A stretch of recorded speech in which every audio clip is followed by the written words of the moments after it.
We are with the Steelers, and we're so lucky. We've had absolutely a beautiful day out here and thrilled to be joined by Super Bowl winning coach. You don't really need any introduction to this audience, though.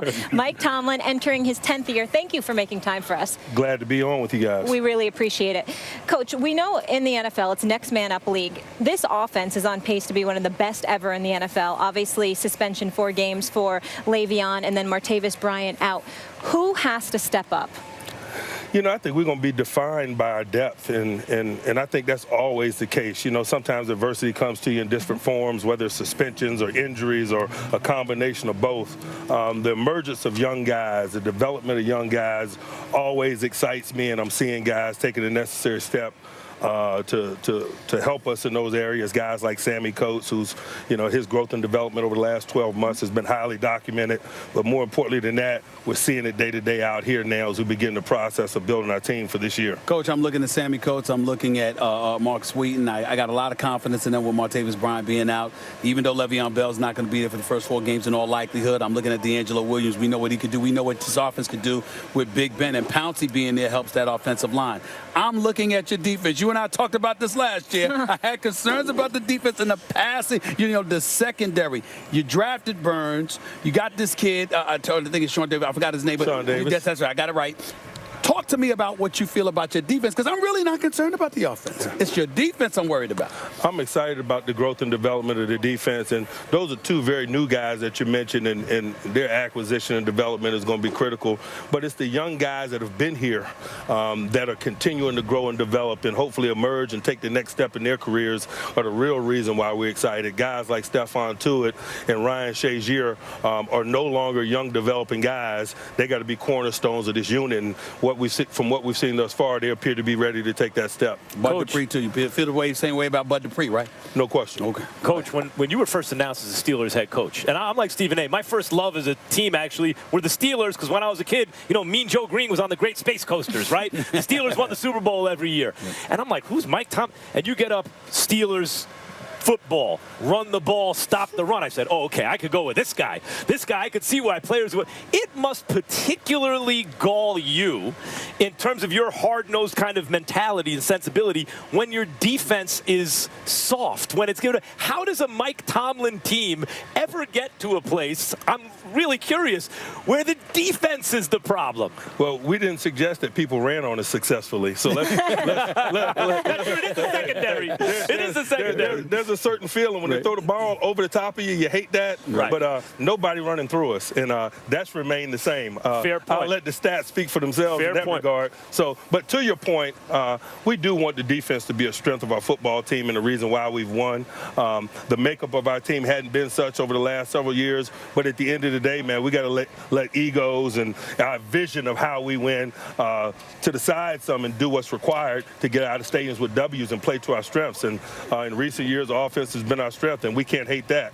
I know you hate losing. You always hate losing. You're a Super Bowl champion. You've taken the team to 2 Super Bowls as this team's coach. I know you don't like losing. But last year when y'all lost to Denver in that divisional playoff game, it seemed to hit you when I watched you in the postgame. It seemed to hit you just a touch harder than other losses in the past have hit you. Talk to me about why it appeared to be that way. Because I thought that group had the unique closeness required to be world champs. And forget playmaking ability and the things that you do inside a stadium. I thought that group had the unique closeness that was required for us to be world champs. They told each other the truth. They held each other accountable. We weren't perfect. We made mistakes, but we quickly acknowledged them and we moved on from them. And those characteristics that really revealed themselves over the course of the journey is what created those feelings. Did you find yourself, and I know you're not one of those guys about ifs and could-haves and would-haves, but it had to sit up there and just pause you for a second. If Ben Roethlisberger was healthy, if he wasn't fighting through some stuff, if Antonio Brown, you know, hadn't gotten concussed by Vontaze Burfict, if he was available in that particular game, do those kind of thoughts enter your pragmatic mind, even in moments like that? After the fact, you know, when I get a little distance away from the scenario, I can assess it in that way. I don't know that I allow myself to acknowledge those type things in the midst of it. I'm just paid to overcome issues such as the ones you mentioned, and so is our team, and we embrace the responsibility that comes with our positions in that area. Coach, by the resume, by the record, Bill Belichick's the best coach in the NFL, maybe in history. You are one of the top coaches in the NFL, but a lot of people's favorite coach. Like, you happen to be my favorite coach. I'm a Giants fan. And when you talk to players and personnel around the league, and you mention that, they all say the players love playing for Mike Tomlin. What does that mean for you, that players love to play for you? Man, we all know our responsibility and what we have in front of us in here on a day-to-day and week-to-week basis. That is what it is. It's okay. We might as well have fun while we do it. And along those same lines, I also believed in being upfront and telling them the truth. And I think those are two prongs, if you will, of my approach that I think players appreciate.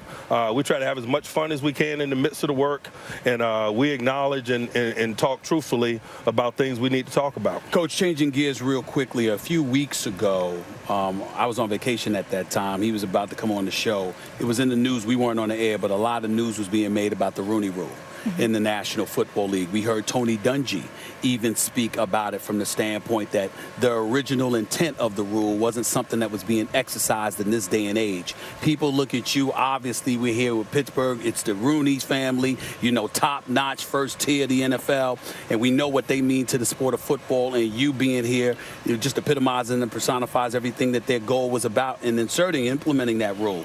What are your thoughts about what's been going on in the National Football League as it pertains to the paucity of African Americans being hired? I'm so glad you brought it up. I mean, I have many thoughts, and I think there are many elements of this discussion that needs to be chewed on by all of us.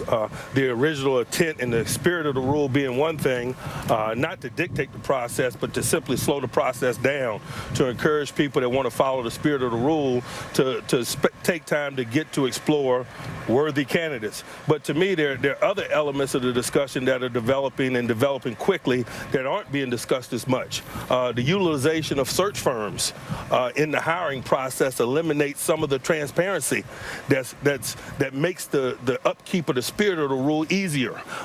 I'd be interested in peeling back the curtain and having open discussions about why people choose to use search firms to make hires, right, and what the process of the search firms are, and who the decision-making people within the search firm game are. There's so many elements of this discussion that needs to be had, and whenever the subject is brought up, I'm always willing to take part. I appreciate you allowing me to. Yes, we have to go to break. Too. Coach, you got to come back on, and we'll discuss it more. You're a class act. Thank you for having us, and your team always must watch. So looking forward to that this season. Best of luck. First take done here in Latrobe. Tomorrow to Richmond for Redskins camp. Stay tuned. Everybody have a wonderful day. We'll see you tomorrow. Thank you, Coach.